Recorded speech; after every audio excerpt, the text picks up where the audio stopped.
নমস্কার বন্ধুরা, আশা করি আপনারা খুব খুব ভালোই আছেন। আর সরস্বতী পুজো তো এসেই গেল। আজকে সানডে 11 তারিখ, নেক্সট 14 তারিখ সরস্বতী পূজা। তো ডিব্রুগড়ে এখানে দারুণ দারুণ সব সরস্বতী মূর্তি নির্মাণ হয়েছে তৈরি। সানডে সকালে আমি একবার চলে আসলাম, তো এটা একটু ভিডিওগ্রাফি করলাম আপনাদের জন্য।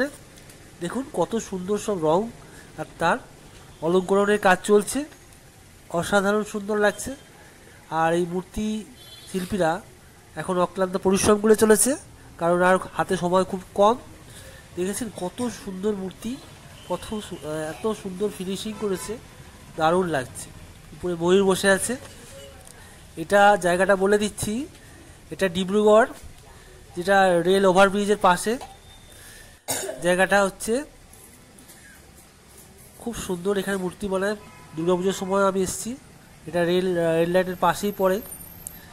আর যেখানে নতুন করে ব্রিজটা তৈরি হচ্ছে সেই জায়গাটা, মানে এটা বিসি দাস রোড যেটা আছে সেই রাস্তা, যেটা বিকেবি রাস্তা, ওখানে খুব সুন্দর। দেখুন একটা বড় মূর্তি, এটা এখনো রং বাকি আছে। মাটির ফিনিশিংটা দেখুন, আমার তো অসাধারণ লাগছে, সেই রকম লাগছে।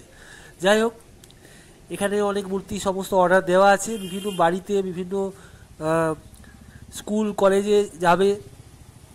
আর এই 14 তারিখ সবাই সরস্বতী পুজোয় মেতে উঠবে।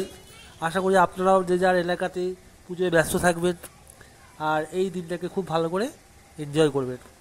তো সেই হিসাবেই আমি আপনাদের সামনে এই মূর্তি তুলে ধরলাম। আপনারা যেখান থেকেই দেখুন না কেন, দেখুন ডিব্রুগড়ে কেমন মূর্তি তৈরি হচ্ছে। আগেও একটা ভিডিও এনেছিলাম, তখন মূর্তি তৈরি হচ্ছিল, এখন রঙের কাজ চলছে, ফিনিশিংয়ের কাজ চলছে। আশা করি আপনাদের এই ভিডিওটা ভালোই লাগবে। তো দেখুন, সঙ্গে থাকুন, দেখতে থাকুন, আর এই ব্লগটা একটু এনজয় করুন। আর সবাই লাইক সাবস্ক্রাইব করতে একদম ভুলবেন না। ভিডিও ভালো লাগলে অবশ্যই শেয়ার করে দেবেন।